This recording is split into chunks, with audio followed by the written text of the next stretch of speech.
Tere päevast kõigile! Ma esinen siin täna sellepärast, et Margit Rüütelmann palus. See on aus vastus. Miks ma siin esinen? Põhjus on selles ilmselt, et ma olen rohkem kui 10 aastat, täpsemalt öeldes alates sügisest aastal 2004, nõustanud 1-2 suurest Eesti jäätmekäitlejast. Tolle ajal kandis ta veel nime Cleanaway, see on juba ammu läinud unistuste hõlma. Ja lisaks sellele olen ma aidanud Eesti Jäätmekäitlejate Liitu ka erinevate õiguslike küsimustega ja seisukohtade formuleerimisega. Ehk ma arvan, et mul on üsna märkimisväärne kogemus küsimustes, mis puudutab jäätmekäitluse õiguslikku regulatsiooni. On äärmiselt kahetsusväärne, et sellest on saanud selline juristide pärusmaa, et minu advokaat räägib sinu advokaadiga. Et mul oleks väga hea meel, kui kõigi jäätmekäitlejate omavalitsuste juriidilised kulud jäätmekäitluse valdkonnas vaidlemiseks oleksid tulevikus rohkem suunatud nii-öelda keskkonnasäästlikule jäätmekäitlusele ja seaduse sihtarvudele täitmisele. Aga paraku see tegelikkus täna on täpselt selline, nagu ta on. Ma räägin natukene võib-olla abstraktsemal ja laiemal teemal, et kui 10 aastat tagasi tegutses Eestis 18 ettevõtjat olmejäätmete veoturul, siis täna on tegijaid, võib öelda 3. Kusjuures 2 nendest võtavad enda kätte umbes 80% turust.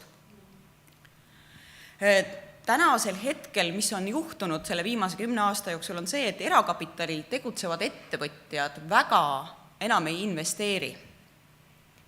Ei investeeri jäätmete liigiti kogumiseks ja uutme jäätmekäitluskohtade rajamiseks.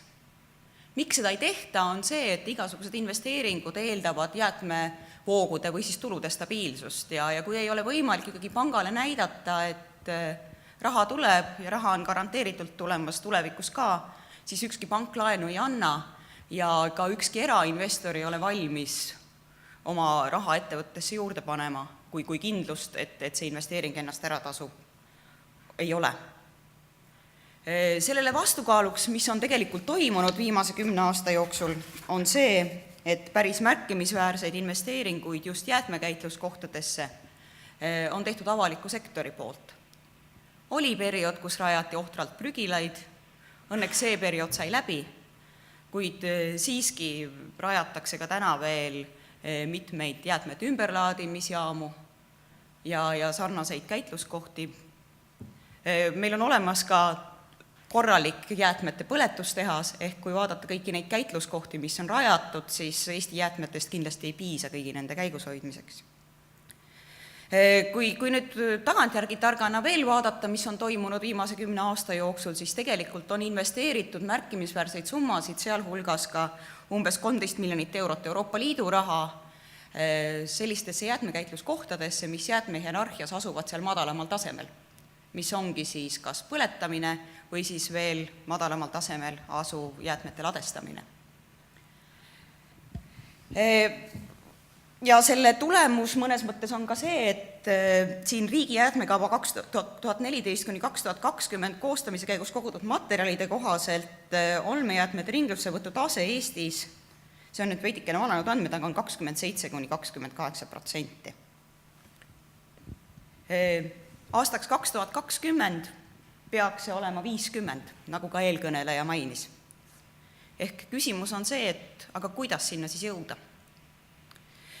Kui vaadata trende nii-öelda vanas Euroopas, et me oleme ju viimase 20 aasta jooksul kogu aeg teatud mõttes imetlusega vaadanud neid nii-öelda vaba Euroopa riike, kuidas nemad oma asju on korraldanud, siis võib öelda, et need trendid on vastandlikud.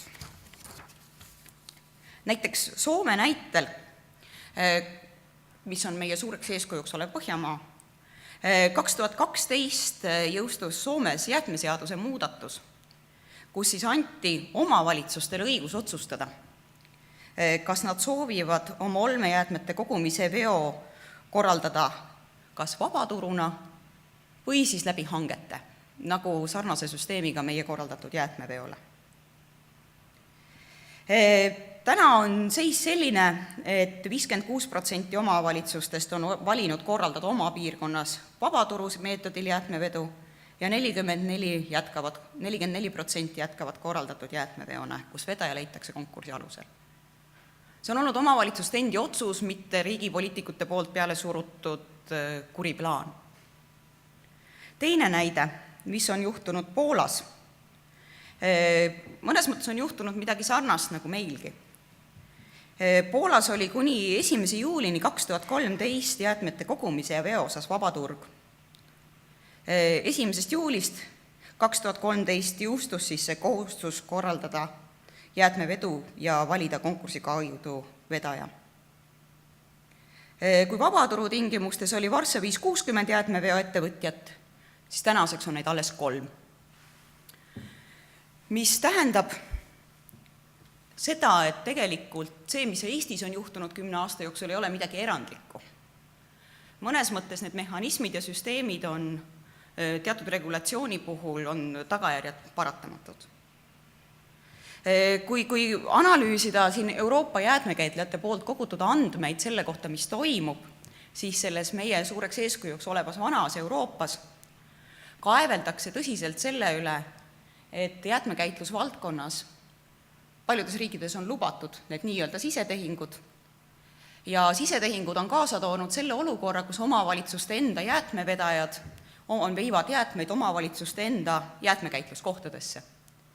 Kuivõrd omavalitsused sageli ilmselt Euroopa Liidu toel on rajanud korralikke põletustehaseid eelkõige, siis rõõmsalt omavalitsuste vedajad veavadki need jäätmed omavalitsuste põletustehasesse, kõik aetakse ahju ja ongi kogu lugu.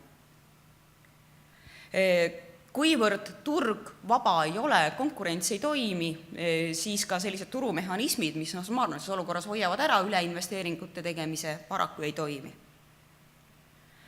Ristsubsideeritakse erinevaid tegevusi, sellega kaasnevad omakorda konkurentsimoonutused.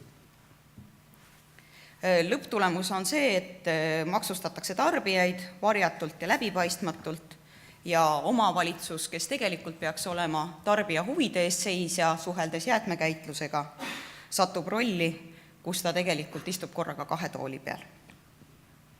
Mõned näited. Näiteks Norras 2013 aastal läbi viidud uuringu põhjal leiti, et kus omavalitsus oli loonud monopoolses seisundis oleva põletustehase, kuhu ta siis kohustas, kuna tal oli õigus määrata kindlaks ka jäätmekäitluskoht, viia kõik oma territooriumilt kogutavad jäätmeid, oli teenus selle omavalitsuse elanikule 2 korda kallim kui naaberomavalitsuses.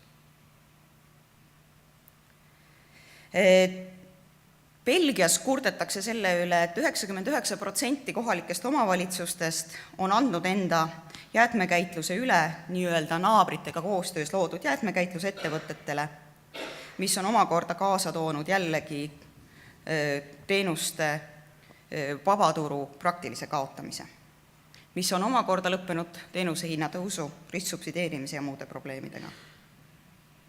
Saksamaal, mis on meie suur võib-olla eeskuju olnud paljudes asjades, kust jäätmekäitluse poole pealt mulle teadaolevalt juba aastaid ei ladestata mitte midagi prügilasse, vaid kõik läheb nii-öelda kõrgemal tasemel jäätmehierarhias olevateks toiminguteks. Saksa konkurentsiamet avaldas 2. oktoobril 2014 oma uuringu, kus nad murelikult märkisid, et omavalitsuste osalemisel jäätmekäitlusel on nii-öelda fiskaalne või maksunduslik tagapõhi. Ja varjatult üritatakse siis täita oma eelarvelisi puudujääke.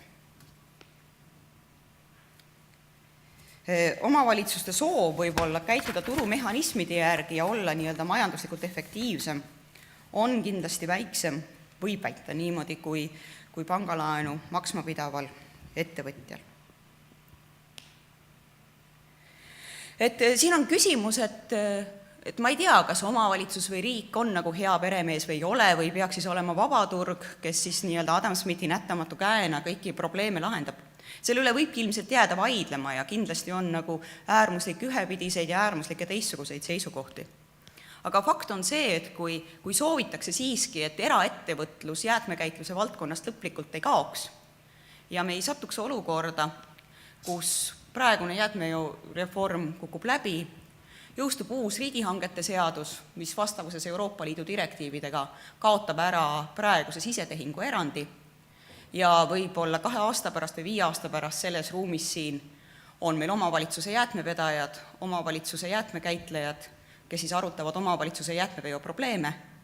Et kui seda soovi ei ole ja on siiski usku, et ettevõtlusel võiks olla jumed ka selles valdkonnas, siis on äärmiselt oluline, et võimalikult kiiresti lõppeksid ära muudatused, pidev reformimine, loodaks selge ja stabiilne õiguslik keskkond, mis baseerub ausale konkurentsile ja avatud turule, mis soosiks uute toodete ja teenuste väljaarendamist jäätmete liigiti kogumiseks ja sihtarvude täitmiseks vastavuses Euroopa nõuete ja mõnes mõttes meie endi soovidega.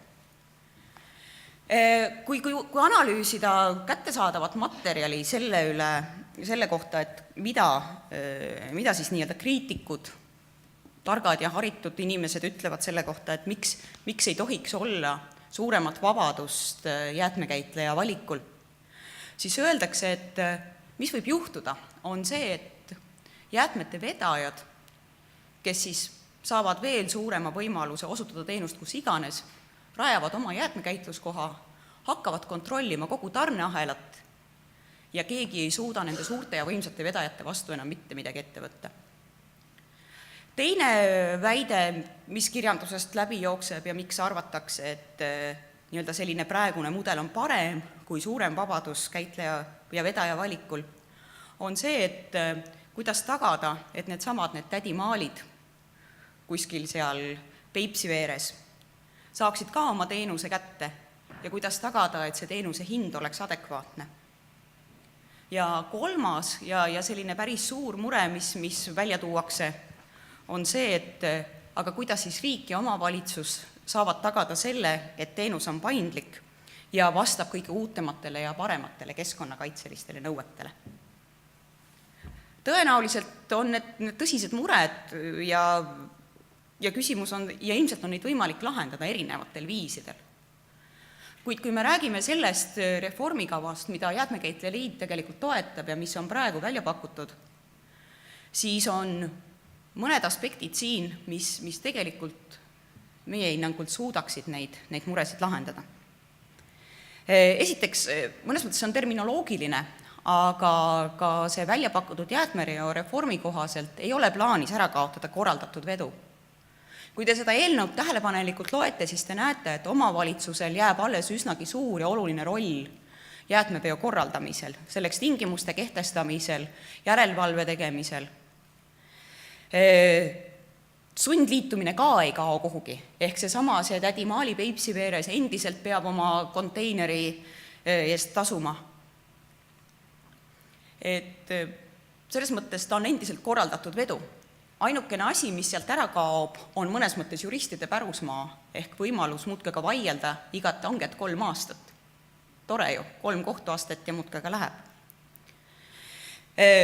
Mis on plussid selle reformi poole peal on see, et elanikul on võimalus valida endale sobiv teenuse osutaja, mis tähendab seda, et mõnes mõttes tarbija hakkab jalgadega hääletama. Kui üks teenuse osutaja pakub talle kehvemat teenust, kvaliteeti ja hinda, siis ta läheb teise juurde. Jah, kas tarbijal viitsib selle 10 sendi või 20 sendi või 40 sendi pärast oma valikuid teha? Ma ei tea. Võib-olla mõni viitsib, mõni ei viitsi. Aga fakt on see, et turumajanduslike reeglitele tuginev majandussüsteem valdavalt siiski kipub andma õiglasemaid tulemusi kui monopoolne. Siin on veel 3. punkt slaidi peal, millest ma tean, kolleeg Elo Tamm räägib vist viimases ettekandes põhjalikumalt, aga see on küsimus jäätmekäitluskoha valikuvabadusest. Et olukord, kus omavalitsus võib määrata jäätmekäitluskohaks oma haldusterritooriumil või enda osadusel tehtud investeeringute tulemusena loodud jäätmekäitluskoha, mis mõnes mõttes ei vasta kõige paremini keskkonnaalastele nõuetele enam või jäätmehierarhia põhimõtetele, ei peaks olema õige. Selleks, et jäätmete vedajal oleks suurem motivatsioon osutada ka seda veoteenust ja saada kätte sellest ahelast tulevad sünergiad, peaks olema vedajal ka võimalus valida koht ja viis nende jäätmetega edasi toimetamiseks. Loomulikult vastavuses kõikide õigusaktide nõuetega ja keegi ei plaani ilmselgelt hakata neid jäätmeid kuskile metsa alla ladestama. Seda oleks, ma arvan, suhteliselt alusetu loota. Nii palju siis sellest. No ma nii. tänan. Aitäh!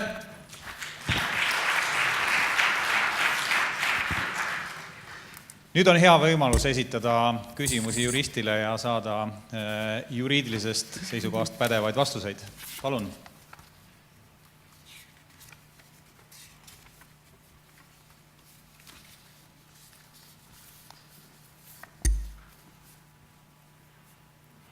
Hetkel ma ei näe tõusvat käsi. Jah.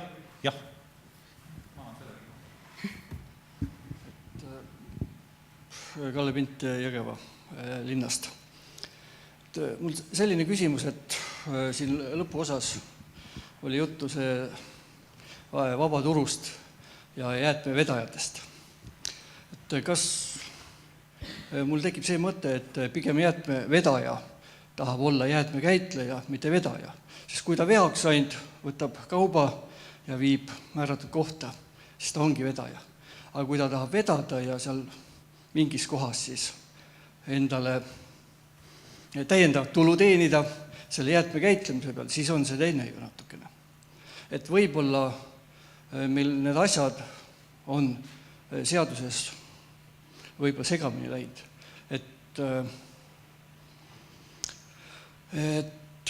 me on ära unustada pigem võib-olla see klient, kes tekitab jäätmeid ja peab siis taluma kas siis omavalitsuse, riigi või jäätmevedajate, ma ei tea, siis omavoli või jõupositsioonist käitumist.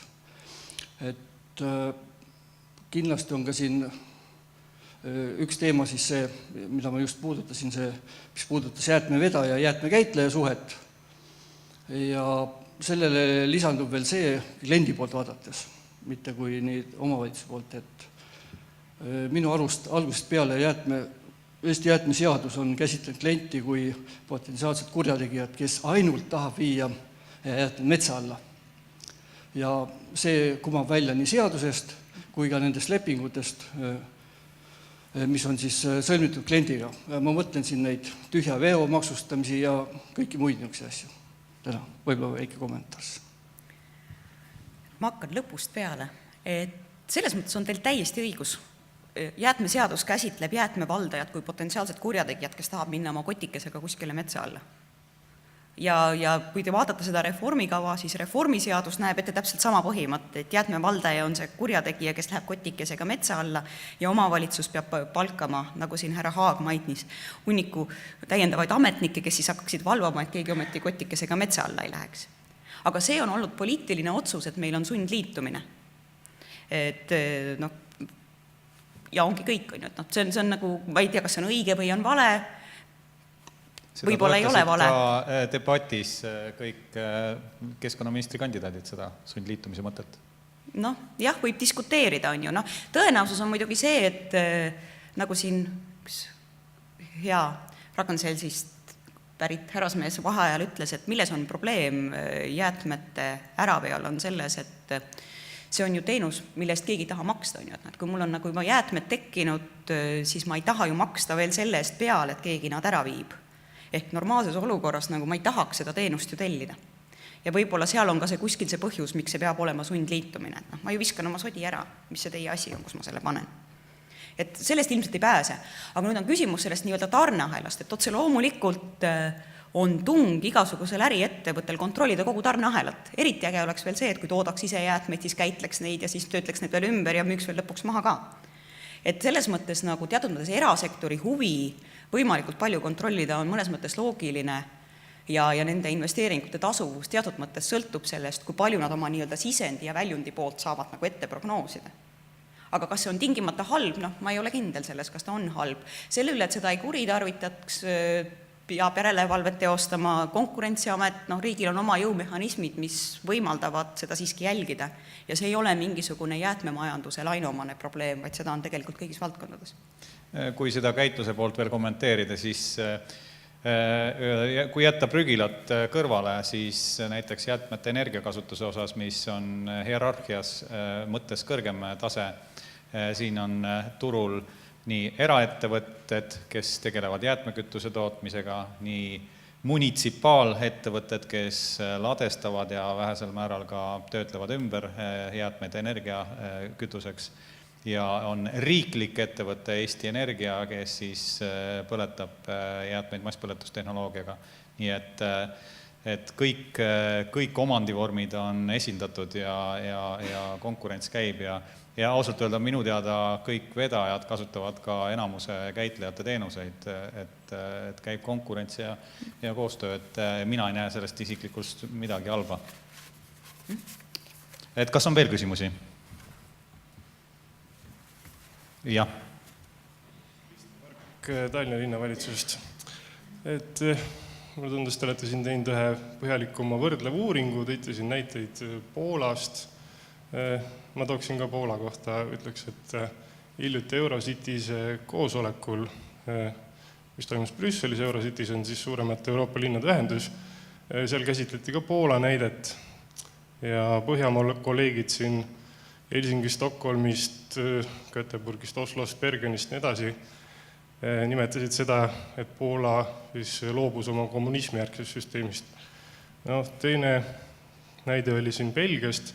Belgias on tõesti asi korraldatud regionaalsel tasandil ja Belgiat võib tuua eeskujuks sihtalguse täitmisel terves Euroopas. Minu küsimus oleks, et sellest võrdlevast uuringust lähtuvalt äkki oskate tuua mõne riigi, kus oleks keelatud kohalikul omavalitsusel korraldatud jäätmevedu rakendada ja kus oleks siis vaba turg. Aitäh.